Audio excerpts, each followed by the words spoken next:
ನಾನಿವತ್ತು ಕೂಸುದಾಮ ಫ್ಲವರ್ ಮಾಡೋದು ಹೇಗೆ ಅನ್ನೋದನ್ನ ಹೇಳ್ಕೊಡ್ತೀನಿ. ಇದು ಜಪಾನೀಸ್ನ ಒಂದು ಫೇಮಸ್ ಫ್ಲವರ್. ಇದನ್ನ ಯಾವ ಉದ್ದೇಶಕ್ಕೆ ಅವ್ರು ಬಳಸ್ತಾರೆ ಅಂದ್ರೆ ಹೆಚ್ಚಾಗಿ ಅವರು ಡೆಕೋರೇಷನ್ ಪರ್ಪಸ್ಗೆ ಈ ಒಂದು ಫ್ಲವರ್ನ ಬಳಸ್ತಾರೆ. ಇದನ್ನ ಹೇಗೆ ಮಾಡೋದು ಅನ್ನೋದು ತಿಳ್ಕೊಳ್ಳೋಣ. ಕೂಸುದಾಮ ಫ್ಲವರ್ ಮಾಡಲು ಬೇಕಾಗಿರುವ ಸಾಮಗ್ರಿಗಳು: ಗ್ಲೇಸ್ಡ್ ಪೇಪರ್, ವೈಟ್ ಗ್ಲೂ, ಸಿಸರ್ಸ್. ಮೊದಲಿಗೆ ನಾವು ಗ್ಲೇಸ್ಡ್ ಶೀಟ್ನ ತಗೊಳ್ಳೋಣ.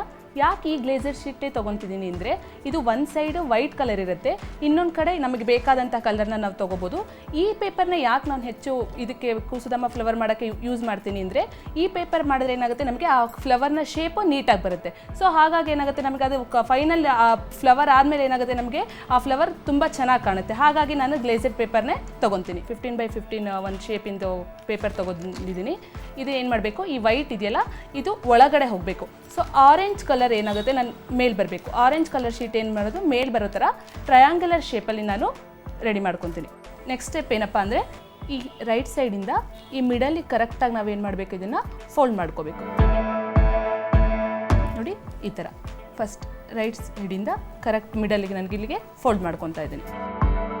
ಸೊ ಅಗೈನ್ ಈ ಸೈಡ್ ಹಾಗೆ ಇದೆ ಅಲ್ವಾ, ಇದನ್ನು ಕೂಡ ಏನು ಮಾಡಬೇಕು, ನಾವು ಮಿಡಲ್ಗೆ ಕ್ಲೋಸ್ ಮಾಡ್ಕೋಬೇಕು. ನೋಡಿ ಆಗ ಸ್ಕ್ವೇರ್ ಆದಂತಹ ಒಂದು ಶೀಟ್ ನಮಗೆ ಸ್ಕ್ವೇರ್ ಆಗಿ ಕಾಣುತ್ತೆ. ನೆಕ್ಸ್ಟ್ ಸ್ಟೆಪ್ ಏನಪ್ಪ ಅಂದರೆ ಈ ಕಾರ್ನರಿಂದ ನಾವೀಗ ಫೋಲ್ಡ್ ಮಾಡ್ಕೊಂಡಿದ್ದೀವಲ್ವ, ನಮಗೆ ಎರಡು ಪೇಪರ್ಸ್ ಇಲ್ಲಿ ಸಿಗುತ್ತೆ.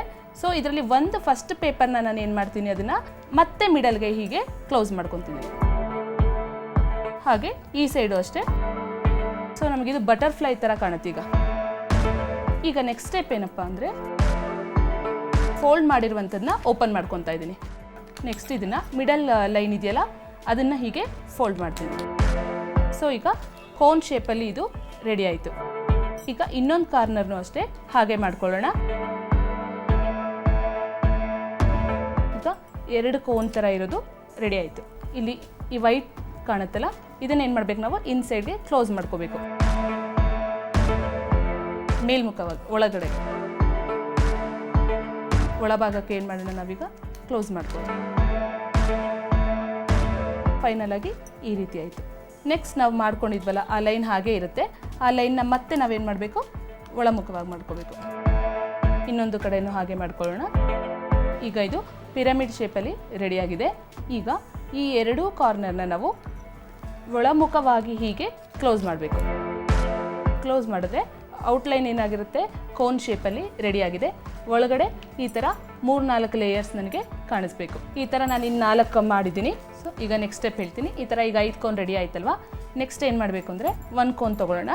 ಅದಕ್ಕೆ ಒಂದು ಸೈಡ್ನ ನಾನು ಗ್ಲೂ ಅಪ್ಲೈ ಮಾಡ್ತೀನಿ. ಈ ಥರ ಗ್ಲೂ ಅಪ್ಲೈ ಮಾಡಿ ಇನ್ನೊಂದು ಕೋನ್ನ ಅದಕ್ಕೆ ಜಾಯಿನ್ ಮಾಡ್ತಾಯಿದ್ದೀನಿ. ನೋಡಿ ಈಗ ಇಲ್ಲಿ ಗ್ಲೂ ಹಾಕಿ ನಾನು ಎರಡು ಪೆಟಲ್ಸ್ನ ಜಾಯಿನ್ ಮಾಡಿದ್ದೀನಿ. ಇದೆರಡು ಸ್ವಲ್ಪ ಡ್ರೈ ಆಗಬೇಕಲ್ವ, ಹಾಗಾಗಿ ನಾನು ಇದನ್ನು ಪೇಪರ್ ಕ್ಲಿಪ್ನ ಇಲ್ಲಿ ಹಾಕ್ತಾ ಇದ್ದೀನಿ.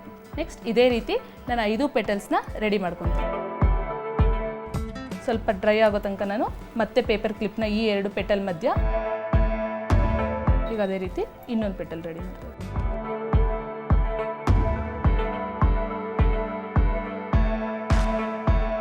ಯಾಕೆ ನಾನು ಈ 2 ಸೈಡ್ ಹಾಕ್ತಾ ಇದ್ದೀನಿ ಅಂದರೆ ಇದು ಲಾಸ್ಟ್ ಒನ್ ಅಲ್ಲ, ಮತ್ತು ಇದು ಸ್ಟಿಫಾಗಿ ನಿಲ್ಲಬೇಕು.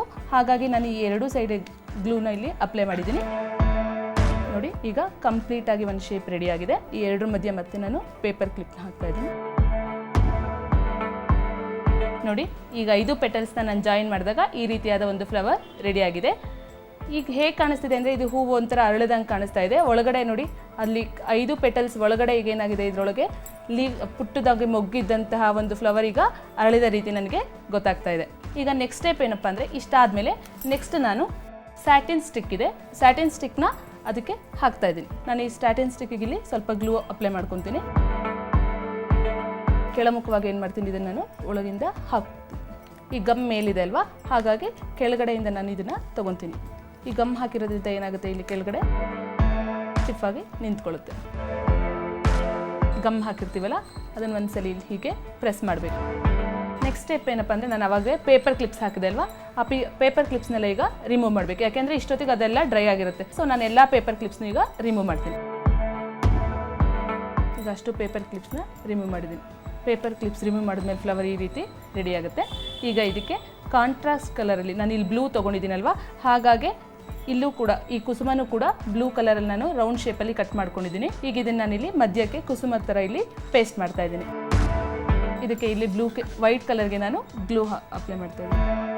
ಈಗ ಇದನ್ನು ಇಲ್ಲಿ ಮಧ್ಯಕ್ಕೆ ಈ ರೀತಿ ಪೇಸ್ಟ್ ಮಾಡಬೇಕು. ಮಧ್ಯಕ್ಕೆ ಪೇಸ್ಟ್ ಮಾಡಬೇಕು. ಪೇಸ್ಟ್ ಮಾಡಾದ್ಮೇಲೆ ಅದು ಸ್ವಲ್ಪ ಅದನ್ನ ಹಾಗೆ ಬಿಡಬೇಕು, ಯಾಕೆಂದರೆ ಅದು ಸ್ವಲ್ಪ ಡ್ರೈ ಆಗಬೇಕಾಗತ್ತೆ. ಡ್ರೈ ಆದಮೇಲೆ ನೀಟಾಗಿ ಫ್ಲವರ್ ರೆಡಿ ಆಗುತ್ತೆ.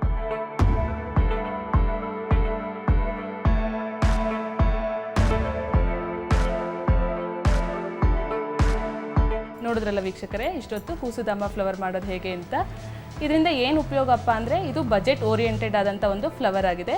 ಇದು ನಾವು ಹಬ್ಬದ ಟೈಮಲ್ಲಿ ನಾವು ನ್ಯಾಚುರಲ್ ಫ್ಲವರ್ಸ್ಗೆಲ್ಲ ಹೆಚ್ಚು ದುಡ್ಡಿರುತ್ತೆ. ಆಗ ಈ ಥರ ಫ್ಲವರ್ಸ್ ಮಾಡ್ಕೊಳ್ಳೋದ್ರಿಂದ ನಾವೇನು ಮಾಡ್ಬೋದು, ಸ್ವಲ್ಪ ಬಜೆಟ್ ಓರಿಯೆಂಟೆಡ್ ಆಗಿ ಕೂಡ ನಾವು ಇರ್ಬೋದು. ಹಾಗೆ ಅಷ್ಟೇ ಅಲ್ಲದೆ ಇದನ್ನು ಮಾಡೋದ್ರಿಂದ ಕ್ರಿಯೇಟಿವಿಟಿ ನಮ್ಮಲ್ಲಿ ಶುರುವಾಗುತ್ತೆ.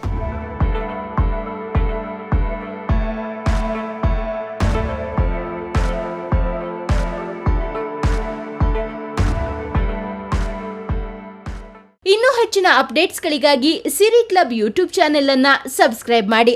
ಜೊತೆಗೆ ನೋಟಿಫಿಕೇಶನ್ಗಾಗಿ ಬೆಲ್ ಐಕಾನ್ ಒತ್ತಿ.